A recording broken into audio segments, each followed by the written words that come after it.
So the first thing you'll learn today is that it's good value in Chorley. I said you'd get a couple and you got 3. Good evening. Hi Sheriff, distinguished guests, Mr Mayor, Mayoress, councillors, ladies and gentlemen, boys and girls.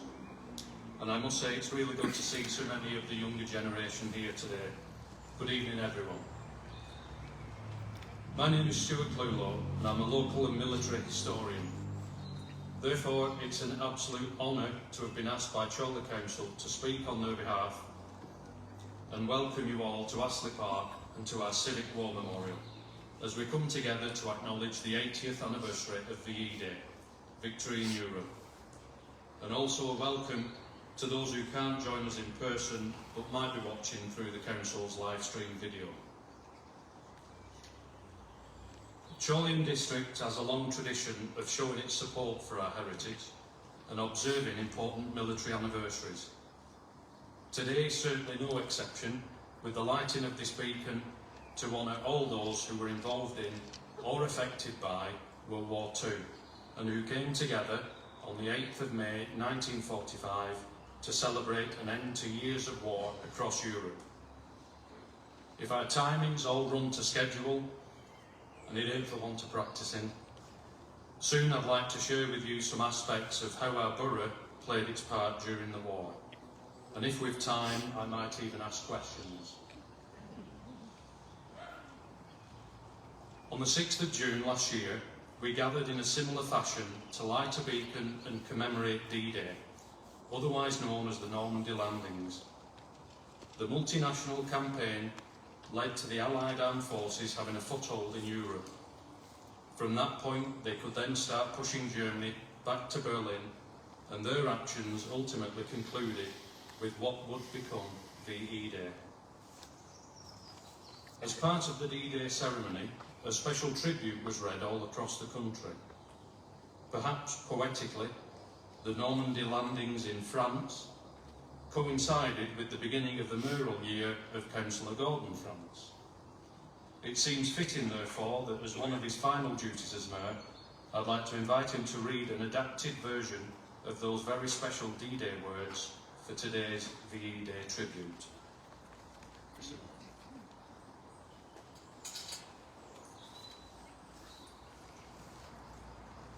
Thank you, Stuart. Let us remember those who gave their lives at home and abroad during World War II and whose sacrifice enables us all to enjoy the peace and freedom we have today. Let us remember those who came home wounded, physically and mentally, and the friends, family and work colleagues who cared for them. Let us remember the families that lost husbands, wives, sons, daughters, friends and sweethearts. Let us all remember the men and women of the Royal Navy, Army, Royal Air Force, Royal Marines, Merchant Navy, supporting services and our allies. Let us remember the brave people who kept us safe and saw active service on the home front and in the theatres of war all over the world. And finally, let us remember the brave doctors and nurses who cared for the wounded, the men and women who toiled in the fields, the coal miners, the factory workers, the air raid wardens, police officers, firemen, ambulance drivers, the young people and countless others who all played their own vital role and endured hardship during the war that threatened our very way of life. We will remember them. Thank you.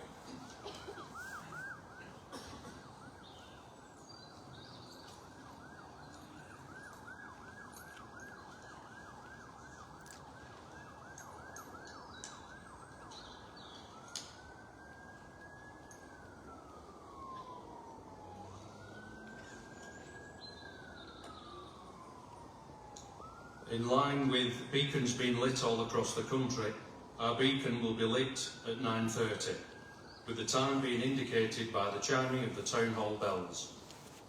I've been reliably informed that the leader of the council, Councillor Bradley, has wound the clock personally and everything is running to schedule. No pressure. However, before we look towards celebrating VE Day, we feel it's only right and proper that first of all we commemorate those who lost their lives during the course of the war to ensure we reach that final victory in Europe. Soon, the Mayoress of Chorley will lay a wreath on behalf of everyone from the Borough of Chorley. But first of all, we will hear words from the Ode to the Fallen, after which the last post will sound and we will observe a 2-minute silence.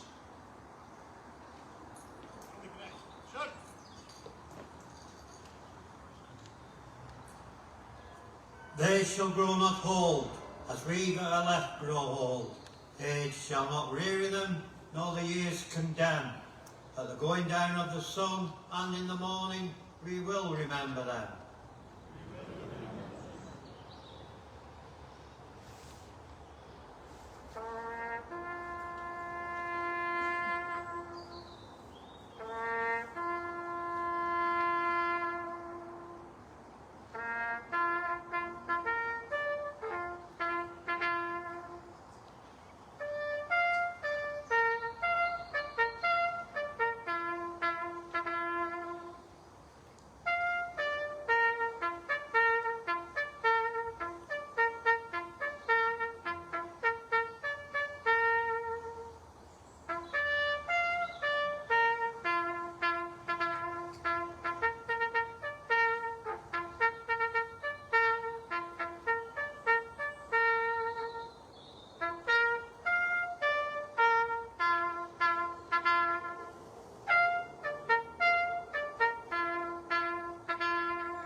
When you go home, tell them of us, and say, for your tomorrow we give our today.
Thank you to the Mayoress for laying a wreath on behalf of everyone.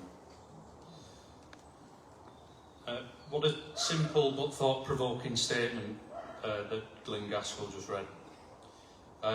For your tomorrow, we gave our today. So what better platform is there than right here, now, to expand on those words and share with you, before you go home, what they gave for us and our tomorrow. Firstly, I'd like to take this opportunity to highlight that the Roll of Honour wall below me, honouring the fallen from the town of Chorley during all conflicts since World War I, has just recently been given a glorious refurbishment, and I must say it now stands as a great testament to the fact that Chorley continues to proudly acknowledge its military heritage. Our Civic War Memorial, which stands in front of me, based on the original ancient market cross of Chorley, was unveiled in 1924. It stands within Astley Park, which itself, along with the hall, was gifted to the people of Chorley and District as a war memorial, and War Memorial Park, which honours all the fallen service personnel from Chorley and District that have given their lives in service of our country. So as we come to acknowledge the 80th anniversary of VE Day, and in August we will observe VJ Day, Victory over Japan, it is important that we understand the impact the conflict had on us locally. I think many people would be surprised to know just how much military activity occurred throughout Chorley and District during the war.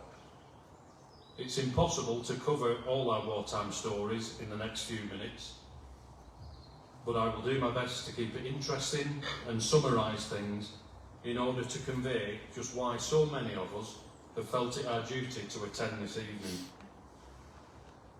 We have commemorated, but only once we know what our forebears experienced can we truly celebrate, and celebrate we should.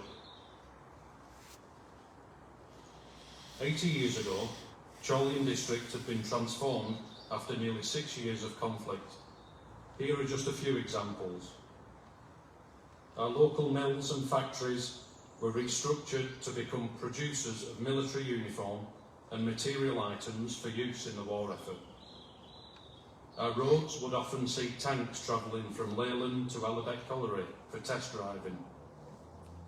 Gardens were turned over for use in growing fruit and veg to help make up for the food rations endured by the population. Metal railings were cut down from the front of terraced houses, for example, so that the metal could be recycled for use in military equipment. Whilst men and women joined the armed forces en masse, those that were either too young, too old, or not quite physically fit enough still played their part by joining organisations such as St John Ambulance, the Auxiliary Fire Service, the Home Guard, the Air Raid Precaution, to name but a few. The Royal Ordnance Factory in Exton, ROF Chorley, once one of the largest munition filling factories in the world, employed over 40,000 people during the war, and amongst other things took responsibility fulfilling the famous Dambuster bouncing bombs in 1943. Not too far away from the ROF stood Washington Hall, now the Fire Training Centre. But during the war, it was a camp of American airmen who were in between being stationed to an active airfield or waiting for their return to America. Tens of thousands of Americans passed through the camp and through Chorley. Chorley and District did not totally avoid the attention of the enemy during the war. On separate occasions, bombs fell on Adlington, Brindle, Bredderton, Coppell, Croston, Exton, and even Chorley Town Centre itself. Naturally, to seek protection from an enemy air raid, Anderson shelters and communal air raid shelters were constructed across the borough. In order to keep an eye out for enemy aircraft and raise the alarm, a purpose-built lookout post was constructed on top of Chorley Town Hall. Even the area where we're gathered today would have looked different. Parades were regularly held in Astley Park, and it was not uncommon to see units of military men and women marching up and down this very driveway on parade. Carry on upwards towards the football pitches, and during the war years you'd have seen the men of the Home Guard engaged in fitness and military training exercise. Civilians, even whilst enduring rationing, still committed themselves wholeheartedly to fundraising to support the war effort. As a result, the people of Chorley and District raised a phenomenal £1.6 million, and that's 1.6 million in old money. Using an online inflation and conversion calculator, the internet tells me that equates to £90 million today. It's incredible, and no wonder our wartime generation was proud of what was achieved by a united population. The most obvious involvement during the war was, of course, that of our men and women that joined the armed forces and served all over the world. Men and women joined up and served in all branches of the armed forces. Chorley and District was there. In every theatre of war and every campaign, Chorley and District was there. From the evacuation of Dunkirk to the subsequent Battle of Britain in the skies, Chorley and District was there. From the mid-war North Atlantic convoys to the desert campaigns, and from the depths of the Burmese jungles to the Normandy landings, Chorley and District was there. Even to the last days of the war, with the liberation of concentration camps and the final victory in Germany, guess what? Chorley and District was there. But there was, of course, a human cost paid by Chorley and District during the conflict. 448 men and women from Chorley and District make up this borough's roll of honour of those who made the ultimate sacrifice during World War II. It is estimated that at least 10 times that number will have seen active service of some description, and many would have received injuries, endured imprisonment, or witnessed events and situations that would impact upon the rest of their lives. In 1946, King George VI issued a statement to schools across the country. I know you will always feel proud to belong to a country which was capable of such supreme effort. Proud, too, of parents and elder brothers and sisters who, by their courage, endurance and enterprise, brought victory. May these qualities be yours as you grow up and join in the common effort to establish among the nations of the world unity and peace. 80 years later, the service and sacrifice of the men and women of our armed forces and the peace that their actions brought will be honoured and celebrated with the lighting of this beacon. We will remember them. Now, I realise I've been speaking for a while, even to the point that it's gone dark. And I'm a bit concerned that the street team person who's going to sort the beacon out has struck an extra long safety match. So we have commemorated, and now we can truly begin to celebrate this special anniversary. As we wait for the bells to chime, Mr. Mayor, please, if you would come forward and be ready to give the instruction.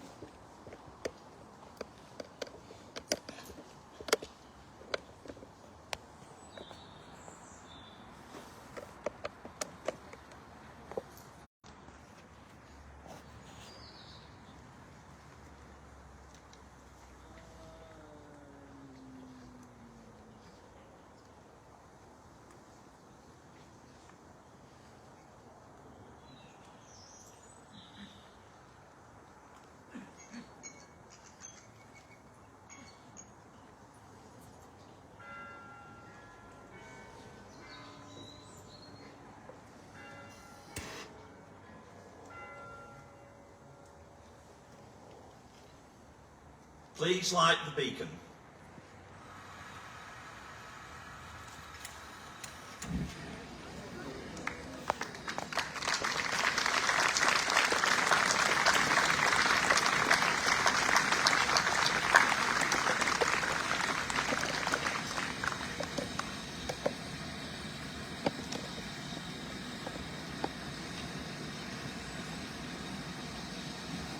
Fair to say Councillor Bradley did a good job with that clock.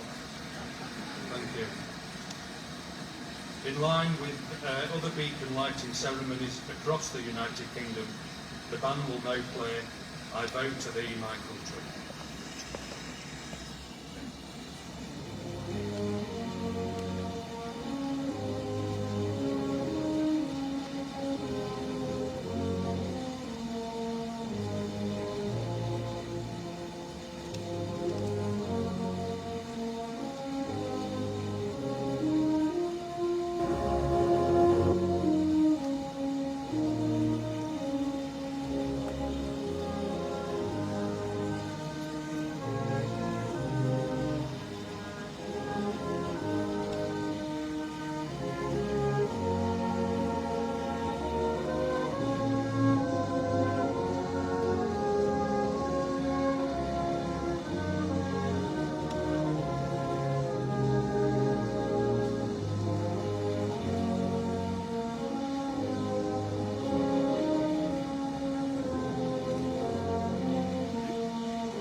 I'm going to resist the temptation of trying to do another speech to time it to 10 o'clock.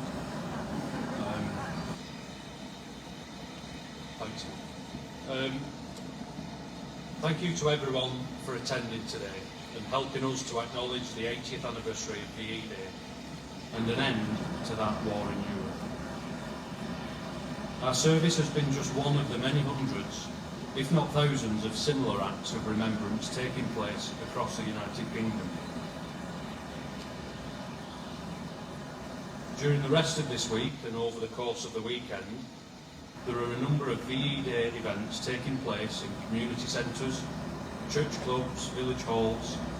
In fact, Chorley Council's Picnic in the Park takes place right here in Astley Park this Sunday, and there's a military theme to acknowledge the anniversary. Next month, there will be a tribute to VE Day and VJ Day within the Armed Forces Day concert at Chorley Town Hall, supported by Chorley Council. And I'll be there to share some more stories of our local military history. Leaflets for the concert are available at the Memorial Arch, but I would also like to point out that if you do venture over there, please take the time to look at the Roll of Honour containing all 448 names of our World War II casualties. So finally, thank you to everyone that's played a part in this evening's ceremony. Thank you to Glenn. Thank you to the Mayor and Mayoress. Thank you to Rivington and Adlington Brass Band, Standard Bearers, Cadets, the Sound Team and Chorley Council staff. If anyone has a poppy tribute, please feel free to lay that after the beacon has been extinguished. I wish you all a safe journey home, and we will end tonight's ceremony with a verse of the National Anthem. Thank you.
Last couple of weeks, soon as the sun goes down, it is, isn't it? Yeah.